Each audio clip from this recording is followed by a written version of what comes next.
राष्ट्रिय स्वतन्त्र पार्टीले गर्न सकेन भने जुन घन्टी लिएर अहिले तपाईँको घर दैलोमा आएको छ त्यही घन्टी राष्ट्रिय स्वतन्त्र पार्टीको टाउकोमा बजाइदिनु न। तर काम गर्ने वातावरण त दिनु पर्यो, एकचोटि अवसर चाहिँ दिनु पर्यो, एकपटक अवसर दिनु पर्यो।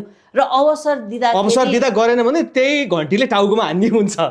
त्यो त किनभने हामीलाई खराब गर्ने छुट छैन के, हामी यहाँ सुधार गर्न आएका हौँ।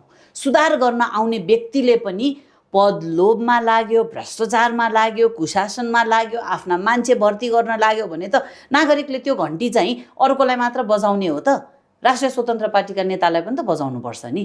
त्यही भएर हामी त्यसमा सचेत छौँ, नागरिक अझ जागरुक हुन जरुरी छ। तर त्यो भन्दै गर्दाखेरि अब 43 दिन बाँकी छ। तपाईँले चाहेका व्यक्तिहरू तपाईँ जेल जाओस् भन्न चाहनुहुन्छ भने हामीलाई एकल बहुमतको सरकार बनाउने